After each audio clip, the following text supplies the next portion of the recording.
Mapagpalang araw sa ating lahat. Ako ang inyong lingkod, Elijah Paul John Valdez, at welcome sa ating daily devotions.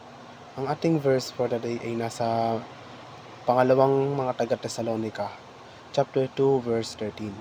Ang sinasabi dito na, mga kapatid, lagi kaming nagpapasalamat sa Diyos dahil sa inyo na ang mga minamahal na Panginoon.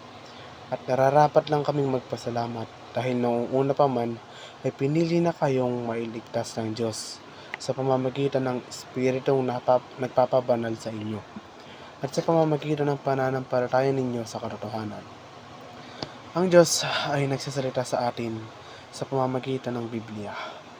Ang banal na Espiritu ay isa sa gumagawa ng nakasulat na salita ng Diyos na magsalita sa ating mga puso at nagbabago ng ating isipan. Binuhay niya ang kasulatan niya sa atin at tinutulungan tayong ikapit ang mga ito sa ating buhay. Ginagamit ng banal na Espiritu ang katotohanan ng banal na kasulatan upang labanan ang mga kasinungalingan ng ating makasariling hilig, ang mundo at ang dyablo.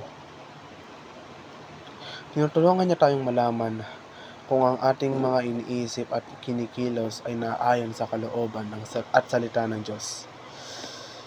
Walang limitasyon sa kung ano ang ibubunga ng banal na Espiritu sa ating buhay.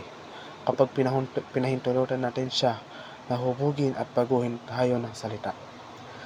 Habang tayo ay gumugugol ng oras sa salita, ginagabahan tayo ng Espiritu Santo, ang Espiritu ng katotohanan, at inaakay tayo kay Jesus na siyang katotohanan.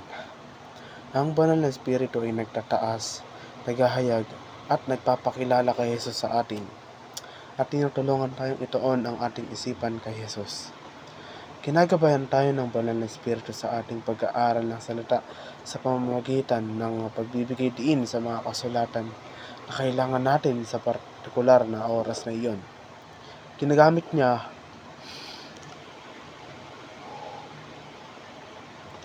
ang ating kasulatan, ang kanyang kasulatan para gabayan ang ating landas at ang ating mga desisyon sa buhay.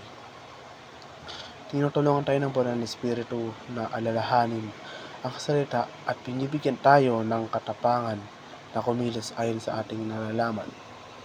Inihahayag ng banal na Espiritu ang buhay na salita, si Jesus sa atin sa pamamagitan ng nakasulat na salita. Kailangan natin ang salita at ang Espiritu upang mamuhay ng matagumpay bilang mga Kristiyano. Sa makatuwid, manalangin bago mo pag-aralan ang salita at tanggapin ang salita ng may pagpapakumbaba.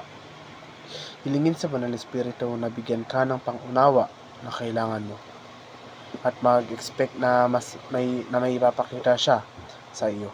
Pagkatapos ay sumuko at sumunod sa kanya habang tinuturuan at ginagabayan kanya ng salita.